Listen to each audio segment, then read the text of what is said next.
अस्सलाम वालेकुम viewers. CPEC से मुतालिक चंद मज़ीद अच्छी ख़बरों के साथ आपका मेज़बान अब्दुर्रहमान हाज़िर खिदमत है। आज हम आपको बताएंगे कि सीपेक के तहत शुरू किया जाने वाला पहला पन बिजली मंसूबा जो है वो तकमील के करीब पहुंच गया है। उसके अंदर जो आखिरी टरबाइन रहती थी, चौथी टरबाइन, वो भी नस्ब कर दी गई है। ये क्रोट हाइड्रो पावर प्रोजेक्ट सालाना कितनी बिजली पैदा करेगा, इससे क्या फ़ायदा हासिल होंगे और इसकी इनॉग्रेशन कब है, उसको डिस्कस करेंगे। जबकि आज प्रोग्राम के दूसरे हिस्से में हम जानेंगे कि के इलेक्ट्रिक जो है वो कराची के अंदर $100 मिलियन की इन्वेस्टमेंट से डिस्ट्रीब्यूशन नेटवर्क को अपग्रेड करने जा रही है। वो किस तरह मुमकिन होगा वो आज तफसील में जानेंगे। लेकिन पहले चलते हैं सीपेक। सीपेक सिर्फ मोटरवेज का नाम नहीं या पावर प्रोडक्ट्स का नाम नहीं है। इसके अंदर अब आईटी भी आ गई है, एग्रीकल्चर भी आ गई और सबसे बढ़ के इंडस्ट्रियल पार्क्स हैं। तो सीपेक के तहत जहाँ दीगर बहुत सारे एनर्जी प्रोडक्ट शुरू किए गए, वहाँ हाइडर प्रोजेक्ट भी शुरू किए गए। पहला हाइडर प्रोजेक्ट जो शुरू किया गया वो था क्रोट हाइड्रो पावर प्रोजेक्ट, जो कि दरिया झेलम पर वाक़ है और ये बाउंड्री लगती है पंजाब और आज़ाद कश्मीर की। ये 720 मेगावाट का पावर प्लांट जो है उसकी चौथी टरबाइन भी नस्ब हो गई है। इससे पहले 3 टरबाइंस ऑलरेडी मुकम्मल हो चुकी थी। 180 मेगावाट की एक टरबाइन है, 4 मिलाकर 720 मेगावाट बनते हैं। ये प्रोजेक्ट जो है रन ऑफ द रिवर है और सालाना 3 अरब 24 करोड़ यूनिट बिजली के पैदा करेगा, जो कि 50 लाख अफराद की बिजली की ज़रूरियात पूरी करने के काबिल है। इसकी तकमील की डेट इंशाल्लाह जो है प्रॉपर इनॉग्रेशन टेस्टिंग के बाद वो जून सन 2022 में होगी। अब देखिए, सीपेक के तहत जो कोयले से चलने वाले 4 प्लांट्स हैं वो तो कई साल पहले मुकम्मल हो गए। हाइड्रो पावर प्रोजेक्ट अब जाकर मुकम्मल हो रहा है तकरीबन 7 साल के वक्फे के बाद। 2015 में इसके ऊपर काम का आगाज़ हुआ नवाज शरीफ के दौर में, और अब शहबाज शरीफ इसका इफ्तिताह करेंगे। तो सीपेक चलता रहा, सीपेक कहीं रुका नहीं है। सीपेक की सिर्फ डायमेंशन चेंज हुई, जो मैं आपको बताता हूँ। अब इस प्रोजेक्ट के ऊपर $2 अरब लागत आई है। इससे पहले जो कोल पावर प्रोजेक्ट्स है वो नून लीग ने जल्दी क्यों मुकम्मल करवाए कि जो दूसरे तेल से, गैस से और कोयले से चलने वाले प्रोडक्ट्स होते हैं वो जल्दी मुकम्मल हो जाते हैं और उनसे बिजली जल्दी मिलती है, लेकिन वो बिजली महंगी होती है। इस वक्त पाकिस्तान में जो चाइना के सीपेक के तहत कोल पावर प्रोजेक्ट्स मुकम्मल हो चुके हैं वो है 4620 मेगावाट के। हाइडल पहला मुकम्मल हो रहा है। इसके बाद सुक्खी किनारी है, वो कोई 820 मेगावाट का है, वो इसके बाद आएगा कोई दिसंबर के महीने में। इसको जो लागत आई है तकरीबन $2 अरब, वो मुकम्मल तौर पर चाइना ने लगाई है और चाइना सिर्फ हमें बिजली बेचेगा 7.4 सेंट फी यूनिट के ऊपर, जो पाकिस्तानी रुपये के हिसाब से आजकल 13.5 रुपये बनते हैं। मैं समझता हूँ ये ज़्यादा है। उस वक्त हुकूमत को इसको रीनिगोशिएट करना चाहिए था, ये सोचते हुए कि मुस्तकबिल में पाकिस्तान का जैसे जैसे रुपया डिवैल्यू होगा, जब तक हम एक्सपोर्ट्स नहीं बढ़ाते तब तक इसका यूनिट महंगा होता जाएगा।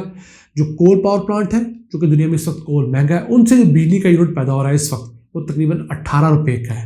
इम्पोर्टेड जो कोयला है उसकी निस्बत ये सस्ता है, और फिर इसकी वजह से हमें हर साल कोई चीज़ इंपोर्ट करके पैसे नहीं देने पड़ेंगे। कोयला तो अपने मुसलसल इंपोर्ट करना है और अपना बिल अदा करना है। इसके लिए हमारी जो इंपोर्ट की कॉस्ट है वो कम हो जाएगी।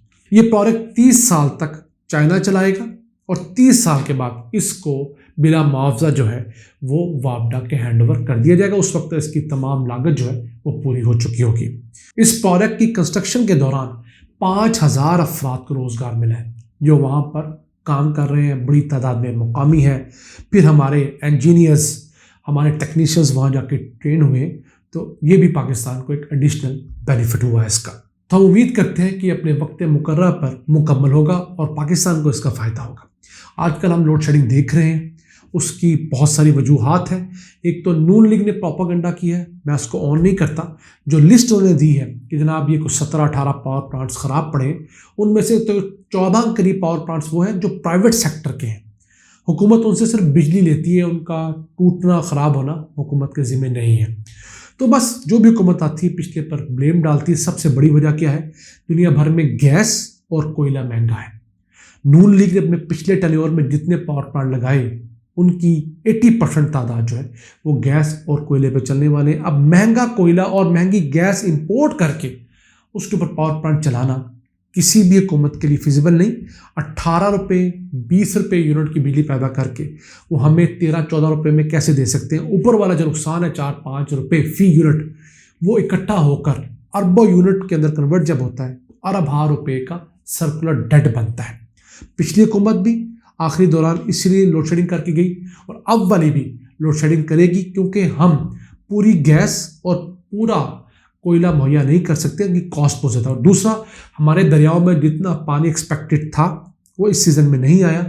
जो गुज़िश्ता सीज़न गुजरा है विंटर का, उसमें बर्फ़बारी कम हुई है, तो हमारे डैम्स उस तरह नहीं भरे, तो हाइडल एनर्जी कम पैदा हो रही है। तो जब तक हमारी हाइडल एनर्जी की प्रोडक्शन नहीं बढ़ती, हमें ये अजाब झेलना होगा।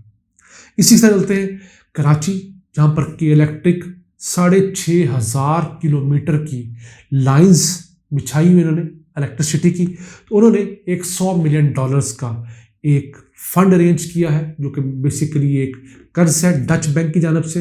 ये लोग कराची के अंदर अपना डिस्ट्रीब्यूशन और ट्रांसमिशन नेटवर्क जो है उसको अपग्रेड करने जा रहे हैं। इससे पहले उन्हें 12,000 जो ट्रांसफार्मर्स हैं गलियों में लगे हुए, उन ट्रांसफार्मर से जो तारें निकलती हैं जो घरों को बिजली मुहैया करती हैं, जिनको इंसुलेटेड एरो बंडल केबल्स भी कहा जाता है, वो लगाई गई हैं ताकि जो कुंडा सिस्टम है वो ख़त्म हो सके। ये इस किस्म की तार है जिसको छीला नहीं जा सकता, जिसके ऊपर कुंडा नहीं लगा होता। तो जिन इलाकों में बहुत ज़्यादा बिजली चोरी थी वहाँ पर ये कारआमद रही है। और जो कराची जो के इलेक्ट्रिक है, इसके ओवरऑल लॉसेस जो है उसके अंदर 50 से 60% तक कमी वाक़ई हुई है इन्हीं तमाम चीज़ों की वजह से। और कराची जो कंपनी है के इलेक्ट्रिक, ये बहुत बड़ा नेटवर्क है इनका। ये 32 लाख से ज़ायद तो इन्होंने कनेक्शंस दे रखे हैं, जिसमें घरेलू भी हैं, इंडस्ट्रियल भी हैं, कमर्शियल भी हैं, एग्रीकल्चर भी हैं। तो बहुत बड़ा नेटवर्क चलाते हैं। इतने बड़े सिस्टम को अपग्रेड करना, और फिर हमारे जैसे मुल्क में जहाँ पर लोगों की कम्पिटेंसी के मसाइल हों, फिर बिजनेसमैन जो हैं वो भी उस तरह लॉयल ना हो, दिहाड़ियाँ लगाते हों, और जहाँ मौका मिले टैक्स चोरी कर लिया, जहाँ मौका मिले किसी का इस्तेहसाल कर लिया, वहाँ पर चीज़ें प्रोजेक्ट्स हमेशा महंगी हुआ करती हैं और काम हमेशा स्लो हुआ करता है। अब आप चले जाए दुबई, वहाँ पर आपको दिनों के अंदर बिल्डिंग्स तैयार होती नजर आएंगी। हमारे यहाँ वैसा नहीं होता। वहाँ सड़क टूटने के ऊपर मुतल्लिका अफसर को ना सिर्फ मुअत्तल किया जाता है बल्कि नौकरी से भी निकाल दिया जाता है।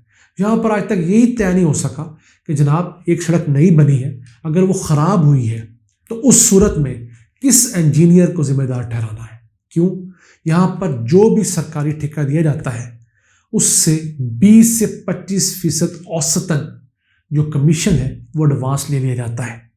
तो जब रिश्वत की मद में 1 करोड़ रुपए के प्रोजेक्ट का 20-25 लाख रुपया किसी को दे दिया जाएगा, MNA, MPA, मिनिस्टर, किसी और को, तो जनाब 75 लाख रुपए में, 80 लाख में वो प्रोजेक्ट कैसे मुकम्मल करेगा? क्वालिटी के साथ वो डंडी मारेगा। और ये मैं नहीं कह रहा, ये गुज़िश्ता रोज़ की चीफ मिनिस्टर बलूचिस्तान की ट्वीट है, जो ये तनकीद कर रहे हैं कि जब प्रोडक्ट्स के अंदर इस तरह 15-20-25% एडवांस कमीशन ले लिया जाएगा, रिश्वत ले ली जाएगी, तो प्रोडक्ट्स की क्वालिटी कैसे बेहतर होगी। मैं अल्लाह से दुआ को हमारे हुक्मरानों को हिदायत दे, और मौजूदा भी और इलेक्शन के बाद जो भी हुक्मरान आए वो इस चीज़ को रोके। अगर इमरान खान आए तो हम उससे ज़्यादा उम्मीद इसलिए करते हैं कि वो पोटेंशियल रखते हैं कि जनाब करप्शन जो है उसका खरबा रुपया सरकारी ठेकों के अंदर होने वाली दिहाड़ी को रोक कर लगाया जा सकता है। उसकी वर्किंग कैसे करनी है, उसकी फिजिबिलिटी क्या बनानी है, ये हुकूमतों का काम है। इन अल्फाज के साथ अपने मेज़बान अब्दुल रहमान को इजाज़त दीजिए। अल्लाह ने के बाद।